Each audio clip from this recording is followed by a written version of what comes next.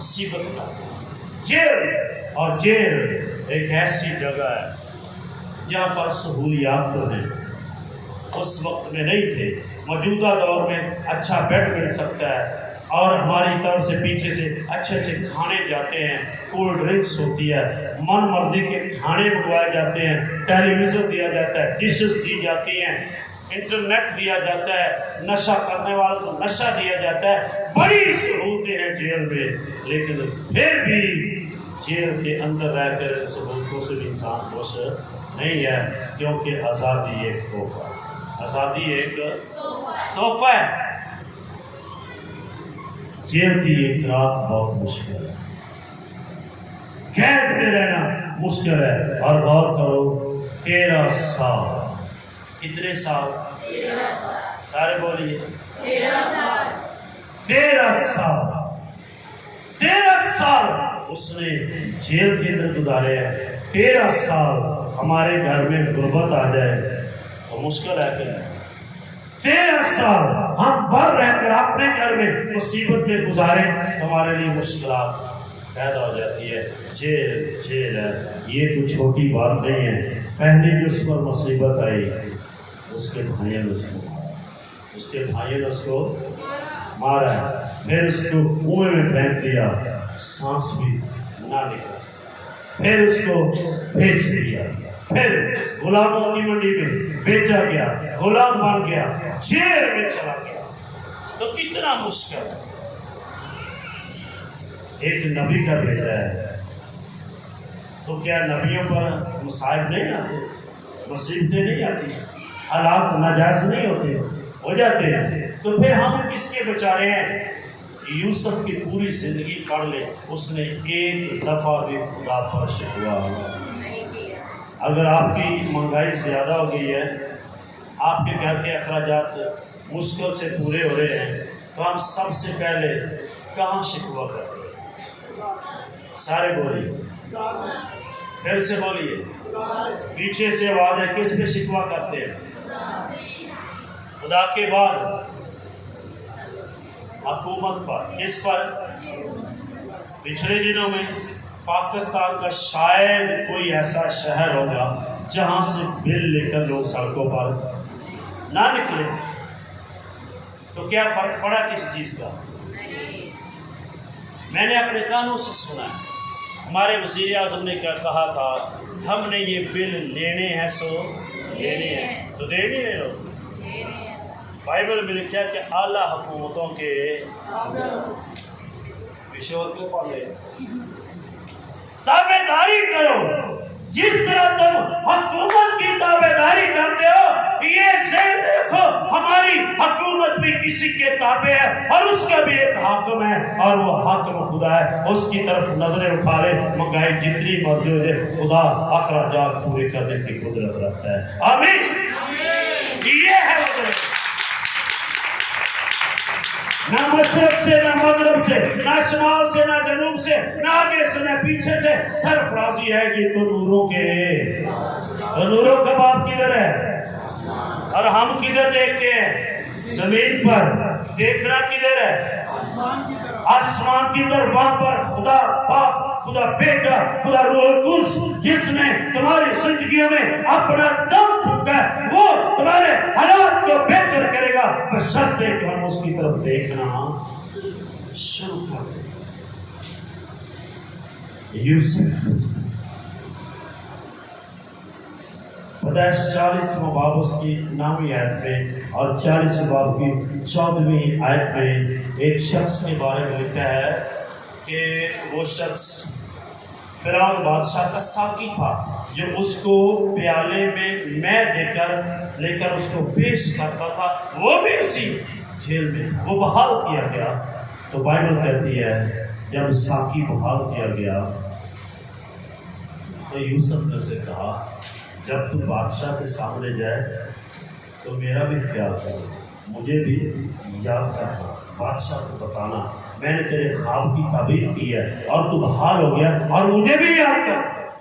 اور بائبل کہتی ہے 2 سال اس شخص نے اس کو یاد ہی، نہیں کیا۔ اس کا مطلب ہے وہ 11ویں سال میں نکلا، 2 سال باہر ہے، اور اس کے 2 سال اندر ہو گئے اور 13 سال ہو گئے، لیکن ان 2 سالوں میں ساقی نے یوسف کا ذکر تک کیوں نہیں ذکر کیا؟ کیا سبب ہے؟ ابھی اس کا وقت نہیں آیا، خدا نے ساقی کے ذہن میں بات ڈالی۔ 2 سال کے بعد بادشاہ کو خواب آیا تو ساقی نے کہا جیل میں ایک شخص ہے جو خوابوں کی تعبیر کرتا ہے اور جو کچھ کہتا ہے وہ پورا ہوتا ہے۔ اے میرے مالک بادشاہ، اس نے مجھے کہا تھا تو بہار ہوگا اور میں بہار ہو گیا، اور نام اس کو کہا تھا تو قتل کیا جائے گا، وہ قتل ہو گیا، وہ خوابوں کی تعبیر کرتا ہے۔ اب اس کے سرفرازی کا وقت شروع ہوا ہے۔ آمین۔ بات سمجھنے کہ اب اس کی سرفرازی کا وقت شروع ہوا ہے، اور جیل کے اندر نہ بادشاہ پر شکوہ کیا، نہ اس کی بیوی پر شکوہ کیا، اور نہ پوتیفر کی بیوی پر شکوہ کیا، نہ حکومت پر شکوہ کیا۔ جیل کے اندر بھی اس کی نگاہ آسمان پر تھی۔ کس کی طرف دیکھ رہا تھا؟ آسمان۔ میرا خدا جیل کے باہر بھی میرے ساتھ تھا، جیل کے اندر بھی میرے ساتھ ہے۔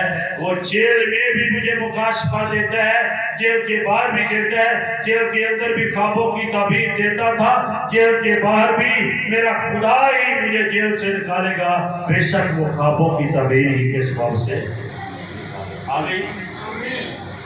2 سال کے بعد ساقی کو یاد آیا، وہ سب کچھ سمجھا دیتا ہے۔ 41واں باب اس کی پہلی 2 آیات پڑھیے ذرا، پیدائش کی کتاب اس کا 41واں باب اس کی پہلی 2 آیات، جس کو مل جائے جلدی سے کھڑے ہو کر بلند آواز کے ساتھ پڑھیے۔ پورے 2 برس کے بعد فرعون نے خواب میں دیکھا کہ وہ لبے دریا بھرا ہے، اور اس دریا میں سے 7 خوبصورت اور موٹی موٹی گائیں نکل۔ آمین۔ یہ اس کو خواب آیا،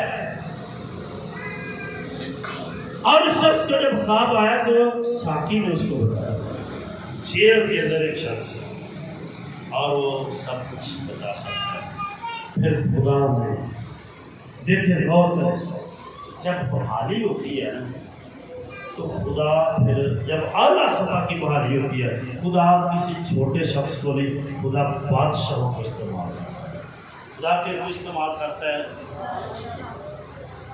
کسی شخص نے اس کی جیل سے رہائی کی اپیل کی تو کہاں سے خدا نے اس کو لیا ہے؟ فرعون سے۔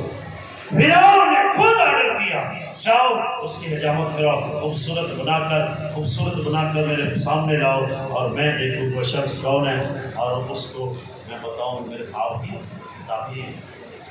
یہ موٹی موٹی گائے ہیں، پتلی گائے، دبلی گائے، یہ سیٹے، یہ جو کچھ بھی ہے اس نے بتایا۔ جب وقت پورا ہوتا ہے تو خدا بادشاہوں کو بھی استعمال کرنا۔ آمین۔ میں کہتا ہوں ہمارا وقت بھی پورا ہونے والا ہے، اور شرط یہ ہے کہ ہماری نگاہ، سارے بولیے ہماری نگاہ، پیچھے سے آواز نہیں آ رہی، ہماری نگاہ کدھر ہونی چاہیے؟ نوروں کے باپ کی طرف۔ جائز طریقے سے جیسے مرضی کر لو، کبھی حالات بہتر نہیں ہوں گے، اگر ہو بھی جائیں تو پھر اسی جگہ پر آئیں گے۔ جب خدا بہتر کرے تو پھر کو ٹالنے والا۔ آمین۔ 2 سال کے بعد اس کو بلایا گیا اور وہ بادشاہ کے سامنے پیش ہوا۔ تو جب بادشاہ کو اس نے یہ کہا، بادشاہ سلامت، 7 سال بڑا کال آنا، کوئی دنا شخص، کوئی عقل مند اپنی رائے میں، اپنی مملکت میں کوئی دانشور شخص مقرر کر دے جو 7 سال کثرت سے فصل ہوگی، اس کو جمع کرے اور اگلے 7 سال کال آئیں گے، اس میں ملک بچایا جائے۔ تو اس نے کہا، اے میرے مالک، دانشور شخص اس کے لیے مقرر ہے۔ تو سنیے غور سے، بادشاہ کے منہ سے یہ الفاظ نکلے تھے، یوسف کو مقرر کیا جائے اس کے اندر خدا کی روح ہے، اس سے کوئی دانشور عقل مند شخص ہی پورے مصر میں نہیں۔ آمین ہے وہ عبرانی، اور تب خدا نے کدھر دیا ہے؟ مصریوں پر۔ خدا تو مسیحیوں کو دوسروں پر حکومت کرنے کے لیے کھڑا کر سکتا ہے، وہ شرط ہے کہ تمہاری نظر آسمان کی طرف ہونی چاہیے۔ آمین۔ ہم لوگ دیکھتے زمین کی طرف ہیں، ہم لوگ دیکھتے حالات کی طرف ہیں، حالات بدلنے والے کی طرف دیکھیے تو حالات چینج ہو سکتے ہیں۔ میں نے اب تو مہنگائی ہے، پچھلے سالوں میں اتنی مہنگائی نہیں، اچھا دور تھا، ان دنوں بھی میں نے دیکھا لوگ وہاں پہ تھے، مہنگائی ہے پھر بھی وہاں پر ہے، تو کیا بنے گا؟ ایک وقت ہے جیل کاٹنے کا، ایک وقت ہے جیل سے باہر آنے کا، ایک وقت ہے بادشاہ کے سامنے کھڑا ہونے کا، ایک وقت ہے بادشاہ کے کہنے پر تخت پر بیٹھنے کا۔ آمین۔ ایک وقت ہے یسوع کو بتانے کا میں ختم ہو گئی ہے، ایک وقت ہے یسوع کا میں بنانے کا، اور ایک وقت ہے تمہارا جواب دینے کا کہ میں بہت اچھی بنی ہے۔ آمین۔ جب حالات بہتر ہو جائے تو میں والے کی طرح کہو یہ تو پہلے سے بھی بہت اچھی ہے، جب تمہارے حالات بہتر ہو جائے تو پھر خدا کی شکر گزاری کرنا بھی شروع کیا کرو۔ میں نے اپنی آنکھوں سے دیکھا ہے بہت سارے لوگ ہیں جنہوں نے دعائیں کرائی، ان کے حالات بہت اچھے ہو گئے، لیکن انہوں نے خدا کو کبھی یاد نہیں۔ یہ بھی پستی کا ایک علت ہے۔ اور خدا نے اس کو سرفراز کیا، اور بائبل بیان کرتی ہے کہ یوسف کو خدا نے مصر کا حاکم بنا دیا۔ جب تم سرفراز ہو جاؤ تو اپنے پچھلے حالاتوں کو کبھی نہ بھولنا۔ وہ پنجابی کی مثال ہے کہ اپنی افراد کو، ایک شخص بادشاہ نے ایک دفعہ 4 شخص اس کے پاس آئے تو کہتے ہیں کہ ہم کو بادشاہ بنا دیں۔ وہ بادشاہ بزرگ ہو گیا تھا، تو بادشاہ سلامت نے یہ شرط رکھی تھی کل سب سے پہلے جو میرے دربار میں آ گیا میں اس کو بادشاہ بنا۔ بادشاہ کی آنکھوں میں ہوئی ہو تو کیا نیند آتی ہے؟ نہیں آتی۔ 4 شخص اور انہوں نے اپنی تنو کی، اور ایک شخص شاید 2 بجے چلا جاتا ہے، دوسرا 3 بجے، وقت سے سارے 4 شخص وہ چلے جاتے ہیں، اور بادشاہ آتا ہے۔ بادشاہ واچ مین سے پوچھتا ہے، جو پہرے دار چوکیدار سے، وہ پوچھتا ہے ان میں سب سے پہلے کون آیا؟ دوسرا شخص بتاتا ہے یہ ہے۔ بادشاہ نے کہا چوکیدار کو پیش کیا جائے، وہ دروازے پر تھا، اس کو پیش کیا گیا۔ انہوں نے پوچھا ان میں سے پہلے کون آیا؟ تو چوکیدار نے کہا ان میں سے کوئی بھی پہلے نہیں۔ وہ حیران ہو گئے تو انہوں نے پوچھا کون ہے؟ تو بادشاہ نے کہا، چوکیدار نے کہا جب میں دروازے پر تھا میں نے ان کے آنے سے پہلے دروازہ کھولا تو ایک غریب شخص، مانگنے والا، انتہائی پست، حال و حال گندا شخص، جب میں نے دروازہ کھولا اے بادشاہ سلامت کو ہمارے دروازے کے ساتھ بیٹھا۔ وہ شخص دل سے بھی کیا جائے، بادشاہ نے اس کو لایا جائے، بادشاہ اس کو لے کے آیا، بادشاہ کے سامنے پیش کیا گیا۔ فقیر ٹائپ شخص تھا، تو بادشاہ نے کہا یہ پہلے ہے، انہوں نے کہا بادشاہ سلامت کیا ہے۔ بادشاہ نے حکم دیا اس کو خوبصورت کیا جائے، نہایا نہلایا جائے، کپڑے پہنائے جائے، اس کو خوبصورت بنا کر اس کے سامنے جب لایا گیا تو وہ غربت کا مارا، مصیبت کا مارا، بھوکوں کا مارا شخص ڈر رہا ہے کہ مجھے بادشاہ کے سامنے بار بار لایا جا رہا ہے، میں نے کون سی غلطی کر دی ہے کہ یہ سب کچھ ہو رہا ہے۔ وہ اندر ہی اندر خوفزدہ ہے، لیکن جب اس کو پوشاک پہنائی گئی تو اس کو علم ہوا کہ مجھے بادشاہ بنایا گیا، مجھے، تو کیا یہ اس کے لیے چھوٹی بات ہے؟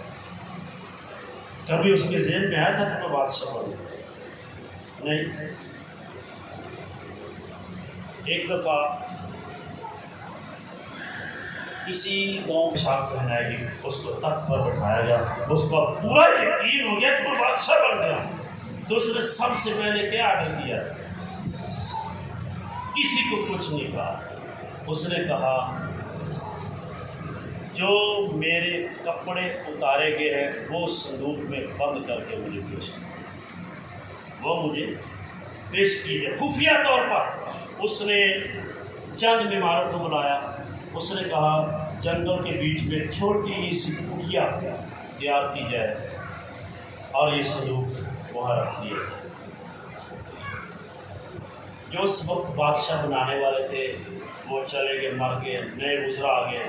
تو بادشاہ ہر سال گھوڑے پر بیٹھ کر جنگل میں کٹیا میں جاتا تھا. کسی کو ساتھ نہیں لے کے جاتا تھا. جتنے وزیر تھے وہ حیران ہو گئے. بادشاہ سلامت جنگل میں جاتا، اکیلا جاتا ہے، اس کو کوئی نقصان ہو جائے گا، کسی کو ساتھ لے کر نہیں جاتا.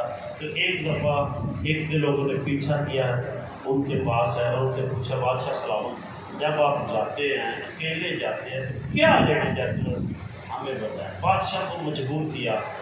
تو بادشاہ نے ان کو بلایا، وہ صندوق وہاں سے اٹھوایا اور جب وہ لے کر آیا تو اس نے اس کو کھولا. تو اس نے کہا میں اس صندوق کے اندر اپنے ان کپڑوں کو دیکھنے جاتا ہوں. جب میں تخت پر بیٹھتا ہوں تو میرے دماغ میں کچھ ہوتا ہے تو میں پھر وہاں جاتا ہوں اور کپڑوں کو دیکھتا ہوں اور یہ کپڑے مجھے یاد دلاتے ہیں تو بادشاہ نہیں تھا، تو یہ تھا. جب میں ان کو دیکھتا ہوں تو میں پھر اسی لیول پر آ جاتا ہوں. میرے اندر میری اوقات ہے وہ ہمیشہ یاد رکھتا ہوں، اس لیے میں اس کو دیکھتا ہوں تاکہ میں امیر ہو کر بھول نہ جاؤں. یہ اسے اپنی زندگی میں رکھتا. آج کا انسان جب حالات بہتر ہو جاتے ہیں وہ گھر والوں کو، اپنا تو خدا کو بھول جاتا ہے. اس نے کہا یہ مجھے یاد دلاتے ہیں کہ تو حقیقت میں کیا تھا. اس لیے جب سرفراز ہو جاؤ تو خدا کو مت بھولنا.